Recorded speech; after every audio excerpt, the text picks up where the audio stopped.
ورفر خلق قبر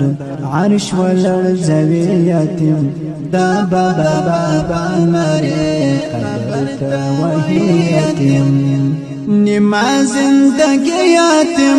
نن رڅ خوړی یتیم نیما زندگی یتیم نن رڅ خوړی یتیم دا بابا بابا مری قبر توهی یتیم د خدای پر رحمت اوړي د ځان په عزت اوړي فانکا ولیا د اوخ کو خلکو په جنت اوړي د خدای پر رحمت اوړي د ځان په عزت اوړي فانکا ولیا د اوخ کو خلکو په جنت اوړي قدر د یتیم واجب هم وستر نبی یتیم قدر دا یتیم واجب هم وستر نبی یتیم دا بابا بابا مری قبر تا وهی یتیم قدر دا یتیم واجب هم وستر نبی یتیم دا بابا بابا مری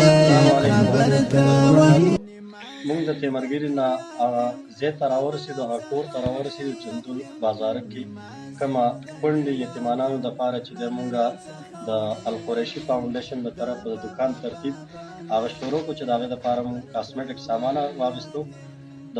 35,300 پوشه د دې سامان مونږ واخیستو چې د القریشي فاونډیشن ډاکټر صدیق د طرف نه مونږ سره د تعاون شوی هغه دا پیسې رالېږلې په د یتیمانانو باندې مونږ هغه خرچه کړې دا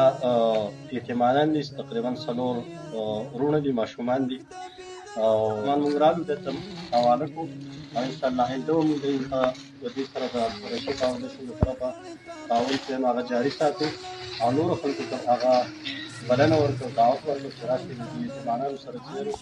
هغه تعاون وکړي د دوی سره مو نور ځایونو کې چې کوم یتیمان دي هغوی سره تعاون وکړي او القریشي فاونډیشن مشر هغه شکریا ادا کړو ډاکټر صدیق چې هغه د ډېرو خلکو سره هغه تعاون کوي یتیمانانو سره په ډېرو ممالکو کې هغه د خیر ښېګڼې یتیمانانو سره تعاون او د هغه د کار مساعده هغو دپاره برابروي انشاءالله آینده به هم د القریشي فاونډیشن د طرفه نور یتیمانانو ته هم دغه شان د کار مساعده برابرېږي د هغوی دپاره به د یو دوکان د ترتیب چې نو هغه نور هم د هغوی القریشي فاونډیشن چې کوم کارونه هغه نور هم انشاءالله موږ جاري ساتو آینده به انشاءالله په بل ویډیو کې ستاسو سره مخامخ